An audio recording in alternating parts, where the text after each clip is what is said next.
Muitas das vezes essas pessoas podem chegar ali a um questionamento a respeito até mesmo da existência de Deus, certo? Jó, como vimos aqui no relato bíblico, Jó nunca deixou a sua fé de lado.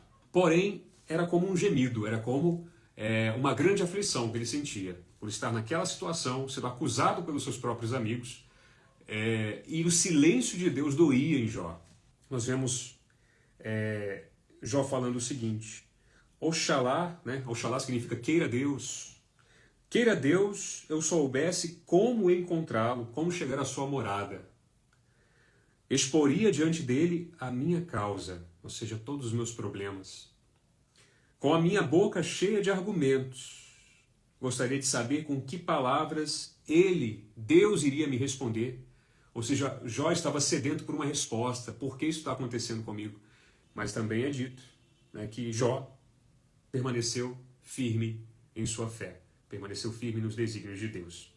Jó buscou a presença de Deus em todos os momentos. Ele não perdeu a fé, por mais que Deus não se apresentasse, não falasse com ele, ele não perdeu a sua fé. E o que Deus pede de nós? O que nós não podemos perder. Qual foi a famosa frase que eu falei esses dias em um dos vídeos que eu gravei? Em que Santo Agostinho fala: o maior problema não é o pecado, mas sim a desesperança. Aí sim, realmente, Satanás teria vencido a batalha, não é?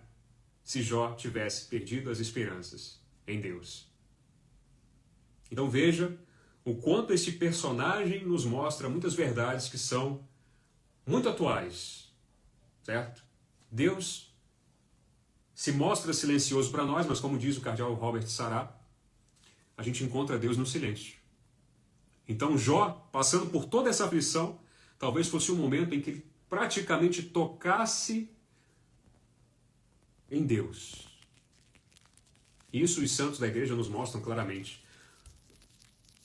O sofrimento, a mortificação, ele faz com que a gente se aproxime da divindade, como aquele quadro de Michelangelo, né? Assim. Então, quando a gente está numa situação de aflição, o dedo começa a esticar. Então, meus irmãos, que nós possamos perceber essas nuances na nossa vida. Sempre que vier uma situação difícil, uma situação ali de angústia, pense que Deus se comunica através do silêncio, ok? E que nós que somos muito egocêntricos, nós que queremos olhar para o nosso próprio umbigo, quando essas situações ocorrem, elas são pedagógicas. Elas fazem com que a gente, todo o nosso ser, se volte para o nosso Criador, né? Ele que é a fonte de todo o bem.